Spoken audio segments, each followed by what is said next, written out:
अस्सलाम वालेकुम साथियों आज इस वीडियो के अंदर मैं जो मशहूर वाक़या आपके साथ शेयर करने जा रहा हूँ वो वाक़या सुनने के बाद आप हैरान रह जाएंगे। साथियों, ये वाक़या है एक हिंदू पंडित नवल किशोर की चिता का। साथियों, नवल किशोर की चिता पर कई टीन घी के डाले गए थे, लेकिन चिता आग नहीं पकड़ रही थी। वो कोई आम हिंदू नहीं था, इंडिया का बहुत बड़ा नाम था, इसलिए इसकी चिता को आग ना लगने के वाक़ये की खबर मिनटों में पूरे इंडिया में फैल गई। लोग जोक दर जोक शमशान घाट पहुंचने लगे। इनकी जामिया मस्जिद दिल्ली के इमाम बुखारी से बहुत दोस्ती थी। इमाम साहब ने भी ये वाक़या सुना और फ़ौरन शमशान घाट पहुंचे। उन्होंने इसके लवाकिन को समझाया कि इसकी अर्थी को आग नहीं लगेगी, चाहे पूरे हिंदुस्तान का घी इस पर डाल दो, बेहतर यही है कि इसको दफना दो। लिहाजा पहली बार एक हिंदू को जलाए बगैर शमशान घाट के अंदर ही दफन करना पड़ा। इसकी अर्थी को आग क्यों नहीं लग रही थी?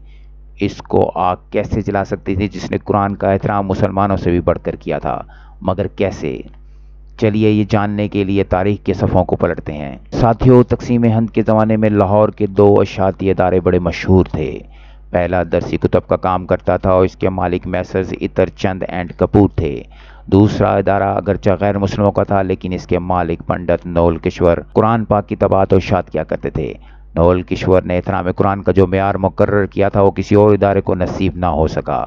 नवल किशोर जी ने पहले तो पंजाब भर से आला साख वाले अहफाज इकट्ठे किए और इनको ज़्यादा तनख्वाह पर मुलाजिम रखा। एहतराम कुरान का ये आलम था कि जहाँ कुरान पाक की जिनबंदी होती थी वहाँ किसी शख्स को खुद नवल किशोर जी समेत जूतों के साथ दाखिल होने की इजाज़त नहीं थी। दो ऐसे मुलाजिम रखे गए थे जिनका सिर्फ और सिर्फ एक ही काम था कि तमाम दिन इदारे के मुख्तलिफ कमरों का चक्कर लगाते रहते थे। कहीं कोई ऐसा कागज़ का टुकड़ा जिस पर कुरानी आयत लिखी होती, इसको इंतहाई इज्जत और एहतराम से इकट्ठा करके बोरियों में जमा करते थे। फिर इन बोरियों को एहतराम के साथ ज़मीन में दफन कर दिया जाता। वक्त गुजरता रहा, तबात और शात का काम जारी रहा। फिर बड़े सगीर की तकसीम हो गई। मुसलमान हिंदू और सिख नकल मकानी करने लगे। नवल किशोर जी भी लाहौर से तरके सुकूनत करके नई दिल्ली इंडिया चले गए। इनके इदारे ने दिल्ली में भी हस्बे साबिक कुरान पाक की तबात और शात का काम शुरू कर दिया। यहाँ भी कुरान पाक के एहतराम का वही आलम था।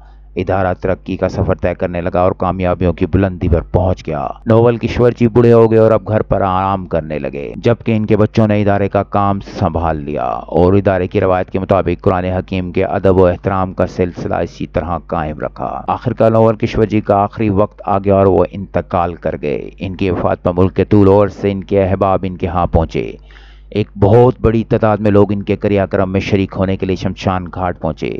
इनकी अर्थी को चिता पर रखा गया। चिता पर घी डालकर आग लगाई जाने लगी तो एक इंतहाई हैरत अंगेज वाक़या हुआ। नवल किशोर जी की चिता आग नहीं पकड़ रही थी। चिता पर और घी डाला गया, फिर आग लगाने की कोशिश की गई, लेकिन बस्यार कोशिश के बावजूद सब बेसुध रहा। ये एक नामुमकिन और नाकाबिल यकीन वाक़या था।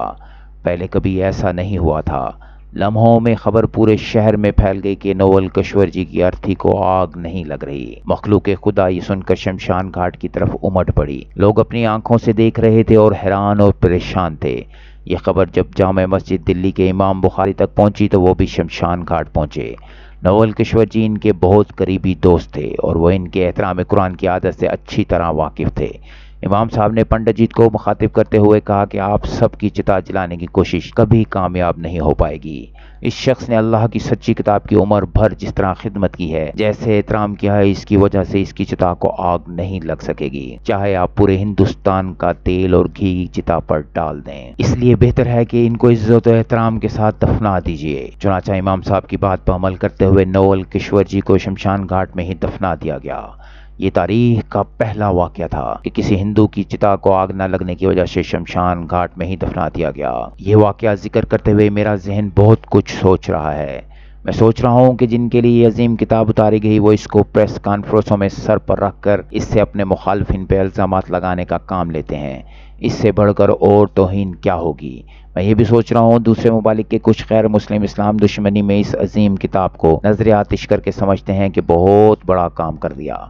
हालांकि ऐसी हरकत से सवाए नफरत के और कुछ भी हासिल नहीं होता। मैं नहीं जानता इस हिंदू का आखिरत में क्या अंजाम होगा, लेकिन इतना जान गया हूँ कि वो दुनिया में इसको आग लगाना नामुमकिन हो गया था। क्या आखिरत में आग इसके सामने बेबस हो जाएगी?